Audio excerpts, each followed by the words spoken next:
রাতে বল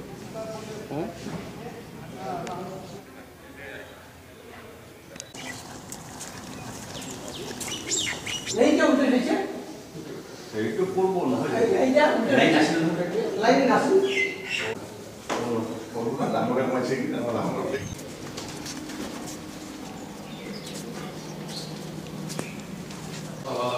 আলা করে কাটিয়ে না একটা লাইন দিয়ে ada kalau bikin kapur taking নামি আগে কারণে কাপড় musim ya nih পুষা আছে এই এটা উড়া উড়ি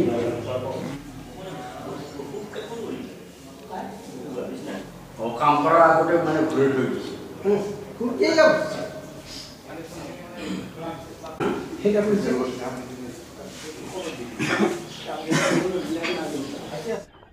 ঘটনাটো মই ৰাতিপুৱা আমাৰ কমিটিৰ এজন সদস্যই ফোন কৰি মোক ক'ল যে আমাৰ গণেশ মন্দিৰত চুৰি হোৱা বুলি। তাৰপাছত সোনকালে গা পা ধুই আহিলোঁ। আহি তো এনেকৈ দেখা পালোঁ মন্দিৰৰ উত্তৰ ফালৰ চক্ৰ এটা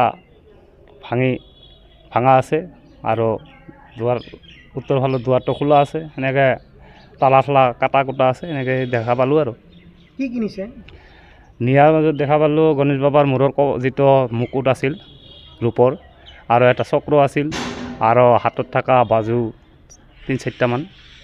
এইখিনি বস্তু ৰূপৰ আছিলে। টকা পইচা সেনেকৈ নিয়া নাই, বাকচ ভাঙিছে, তাতে হয়তো অলপ চলপ নিলে নিব পাৰে। বাকচ CC কেমেৰাটো আহি দেখা পাইছোঁ ওলটাই থোৱা আছে, কাটি দিয়া আছে। এখন অনুমান কৰা গৈছে যে চক্ৰটোদি সোমাইছিলে, যিহেতু প্ৰথমে সিটিয়ে ভাঙিছে। আৰক্ষী প্ৰশাসন আহিলে, তেওঁলোকে চালে। এতিয়া বাকীটোক আৰু বাকীখিনি তেওঁলোকৰ ওপৰত নিৰ্ভৰ কৰি হ'ব আৰু। ঠিক আছে।